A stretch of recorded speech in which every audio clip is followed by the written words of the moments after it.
Hello everyone and welcome to the class of International Trade Theory, Econ 446. I'm Yasser Saeed and today we are going to study economies of scale, imperfect competition and international trade.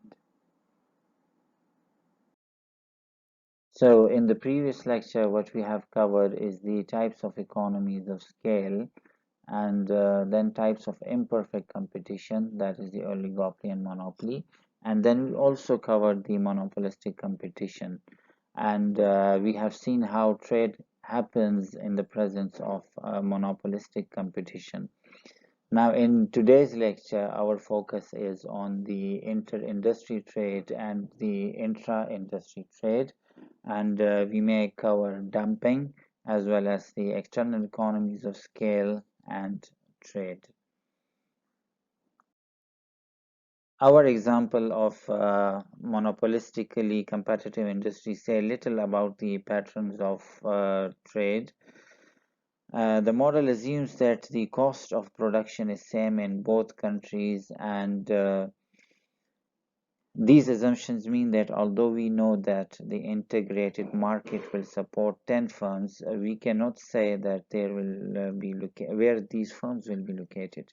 For example, 4 firms might be in the home, and similarly, the remaining 6 firms might be in the foreign. But it is equally possible, as far as the example goes, that all these 10 will be in the foreign or home. To say more than the market will support 10 firms, it is necessary to go behind the partial equilibrium framework and that we have considered so far, and think about how the economies of scale interact with comparative advantage to determine the pattern of international trade. Let's therefore now imagine the world which consisted of unusually 2 countries, home and the foreign, and each country has 2 factors of production, the capital and labor. We assume that the home has overall high capital labor ratio than the foreign, and that is the home is the capital abundant country. And let's also imagine that there are 2 industries, the clothes and food. So uh, again, the difference between the model and the factor proportion model that we have covered in the earlier chapter, we now suppose that cloth is not a perfectly competitive industry producing a homogeneous product. Instead, it is a monopolistically competitive industry in which a number of a number of firms that produce differential products. Because of the economies of scale, neither country is able to range. Neither country is able to produce full range of the cloth products by itself. Thus, although both countries may produce some cloth, they will be producing different things. If cloth were not differentiated product, sector we know that would trade in the supply of those goods in which it has abundant resources. For example, home being a capital abundant and cloth being a capital intensive, home would have larger relative supply of clothes and therefore exports of cloth and imported food. So in this diagram, you can see that uh, in the world without economies of scale, there would be a simple exchange of cloth and food. We assume that cloth is the length of the arrow indicates that the value of trade in each direction, and the figure shows home would export cloth equal to the value of the food that is imported. But if we assume that cloth is a monopolistically competitive sector, um, now let us assume that the firm is a monopolistically competitive sector. We assume the presence of we assume out the presence of perfect competition. Rather, it is a monopolistically competitive firm. Home will be set as the net exporter of cloth and an importer of food. However, foreign firms in the cloth sector will produce products differentiated from those at home firms produce. Because the some home consumers will prefer foreign varieties, home, although running a trade surplus in cloth, will import as well as export within the cloth industry. With cloth monopolistically competitive, then the pattern of trade will look different. So, if domestic country is capital abundant, it still has comparative advantage in cloth. It should therefore export more clothes than it is importing. And based on these assumptions, this is the new pattern where we have monopolistic competition. If cloth is monopolistically competitive industry, home and foreign will produce differentiated goods. As a result, even if home is net exporter of cloth goods, it will import and export the cloth as well, giving rise to inter-industry trade. We can think of a world trade in monopolistic competition model as considering of two parts. There will be two ways within the cloth sector. This exchange of cloth for cloth is called intra-industry trade, and the remainder of the trade is an exchange of cloth for food, and that is called inter-industry trade. Notice that there are four things important about this types of trade. The inter-industry trade, such as cloth for food trade, reflects comparative advantage. Uh, the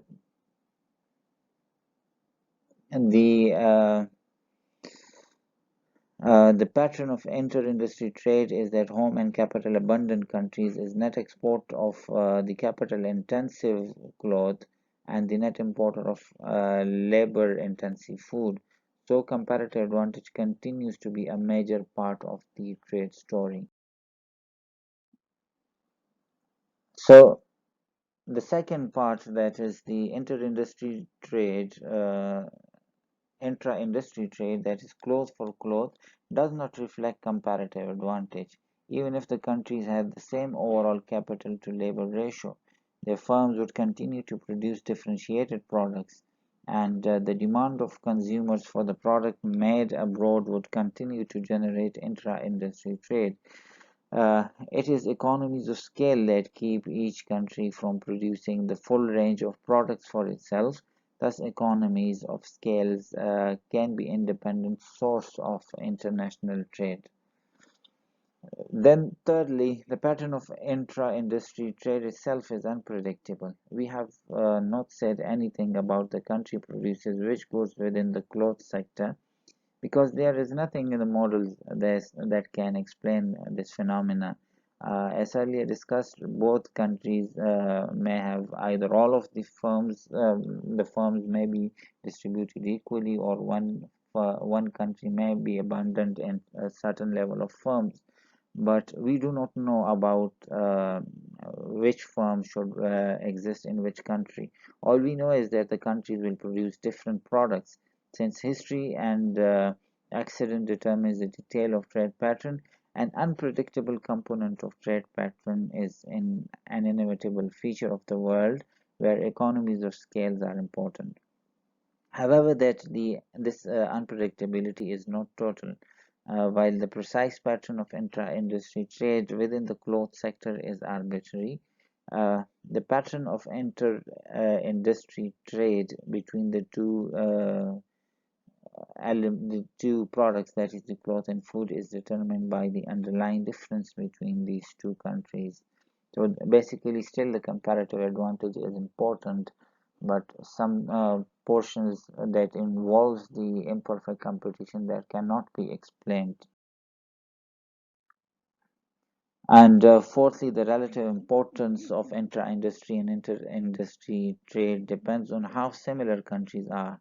If, for example, home and foreign are similar in their capital and labor ratios, then there will be little inter-industry trade and intra-industry trade, based ultimately on the economies of scale, will be dominant. On the other hand, if the capital labor ratios are very different, so that, for example, foreign specializes completely in food production, there will be no intra-industry trade based on economies of scale. All trade will be based on the comparative advantage.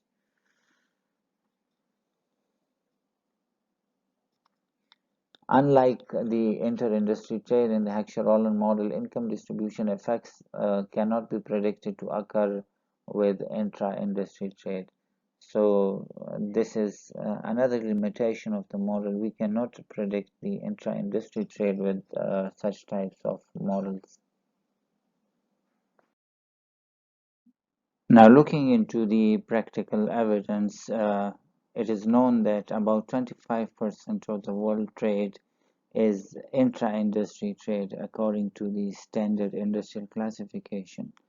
But some industries have more intra-industry trade than other. Those industries requiring the relatively large amount of skilled labor, technology, and physical capital exhibit intra-industry trade for the United States. And then countries with similar relative amount of skilled labor, technology, and physical capital engage in large amount of intra-industry trade with the United States. Here is another evidence of the intra-industry trade for US in 1993, and you may see that in the inorganic chemicals, this intra-industry trade has been relatively higher than as uh, compared to the power generating machinery. Electrical machinery was in second and third place, then followed by the organic chemicals, medical and pharmaceuticals, office machinery, and the very least that we find is intra-industry trade for the United States is in the iron and steel industry, clothing and apparel, and we see no evidence of such types of trade for the footwear industry.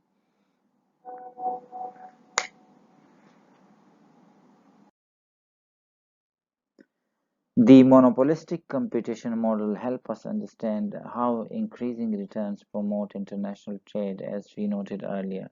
However, this model assumes away many of the issues that can arise when firms are imperfectly competitive. Although it recognizes that imperfect competition is a necessary consequence for the economies of scale, the monopolistic competition analysis does not focus on the possible consequences of imperfect competition itself for the trade. In reality, the imperfect competition has some important consequences for international trade as well. The most striking of these is that firms do not necessarily charge the same price for goods that are exported and those that are sold domestically. So one of them is this practice is called dumping. In imperfectly competitive markets, firms sometimes charge one price for a good when that good is expected and a different price for the same good when it is sold domestically. In general, the practice of charging different customer different prices called price discrimination. And the most common form of price discrimination in international trade is dumping. This is a pricing practice in which firms charge a lower price for exported goods than it does for the same goods sold domestically. Uh, dumping is a controversial issue in trade policy where it is widely regarded as unfair practice and is subject to special rules and penalties. So we will discuss the policy disputing surrounding dumping in chapter 9 in detail as well when we talk about the practices that are against free trade. So we will discuss certain parts of it over there as well. But here we discuss certain basic economic analysis of this phenomena. Dumping can occur only if two conditions are met. First, the industry must be imperfectly competitive, so that firms set prices rather than taking market prices as given. And then there is a second requirement or second condition that needs to be met, that markets must be segmented so that domestic residents cannot easily purchase goods intended for exports. Given that these conditions, a monopolistic firm may find that it is profitable to engage in dumping. An example may show that how dumping can profit maximizing strategy. Imagine that a firm sells 1,000 units of goods to home and 100 units abroad, currently selling the goods at $20 per unit domestically, and it gets only 15 per unit on export sales. One might imagine that the firm would conclude that additional domestic sales are much more profitable than additional exports. Suppose, however, that to expand sales by one unit in either market would require reducing the price by $0.01 or reducing the domestic price by a penny, then would this would increase sales by one unit, directly adding 19.99 in the revenue, but reducing the receipts of the 100 units that have been sold at $20 by price 10. So a marginal revenue foreign customers are thereby expanding exports by one unit would directly increase the revenue of only by $15. The indirect cost of reduced receipts would have been sold at original price. So this example could be reversed with the incentive being charged less on domestic than the foreign sales. However, price discrimination in favor of exports is more common. Since international markets are imperfectly integrated due to both transportation costs and since uh, protectionist trade barriers also exist, domestic firms usually have a larger share of home markets than they do of the foreign markets. This in turn usually means that there are foreign sales more affected by the pricing than the domestic sales. A firm with a 20% market share affected by the pricing, a firm with a 20% market share need not to cut its price as much to double its sales as a firm with an 80% share. So firms typically see themselves as having less monopoly power and a great incentive to keep their prices low. So we draw a diagram of how dumping occurs when a firm is monopolist in the domestic market, but most compete in the foreign market.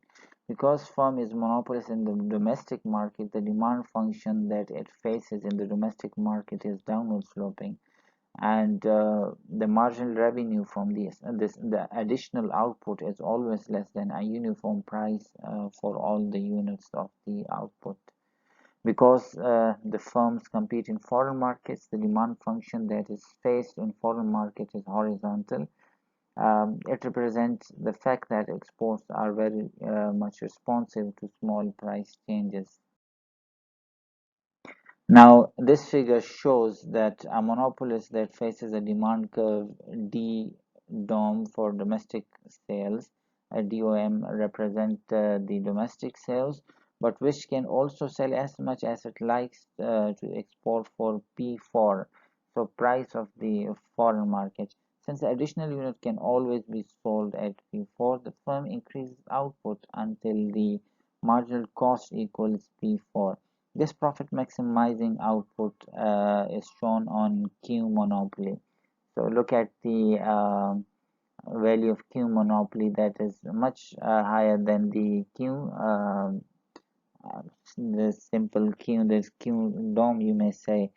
And since the firm's marginal cost at Q monopoly is P4, it sells output at the domestic market up to the point where the marginal revenue equals P4. This profit maximizing level for domestic sale is shown as Q DOM. The rest of its output, Q monopoly minus Q DOM, is basically the exports. And the price at which the domestic consumers demand the Q DOM is P DOM.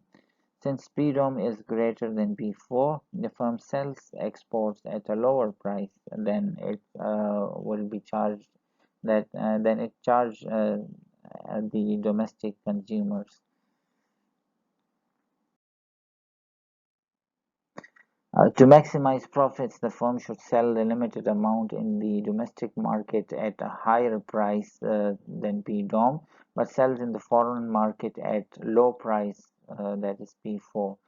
Since more can always be sold at P4, the firm should sell its product at a higher price in the domestic market until the marginal revenue then falls to P4, and thereafter it should sell exports at P4 until the marginal cost exceeds this price. In this case, dumping is profit maximizing strategy, and dumping as well as price discrimination in domestic market is widely regarded as unfair. Why? Because this is against the spirit of competition. Economics promotes competition, whereas dumping does not promote competition. Price discrimination, price differentiation is always against the spirit of competition. Um, a US firm may appeal to the Commerce Department to investigate if dumping by foreign firm has injured the US firm. So there are laws. If a firm feels that it is facing uh, an unfair competition, and that is that the competing firm is using the dumping techniques, or it is using the price discrimination, the Commerce Department may impose an anti-dumping duty or a tax as a precaution against such possible injuries to the firms. Then this tax equals the difference between the actual and the fair price of imports.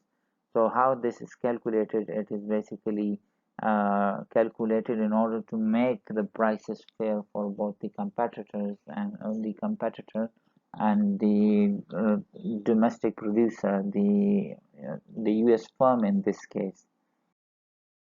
Then in the next step, the commission, the International Trade Commission (ITC), would try to determine whether the claim made against the firm regarding dumping, whether that is true or not.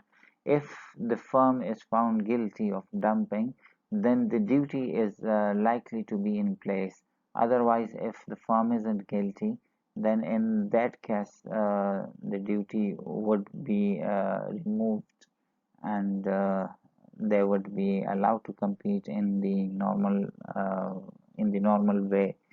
So this is the end of our chapter for the economies of scale, imperfect competition, and international trade. I hope you have understood a lot of these concepts. If still you have any question, you can ask. Thank you very much.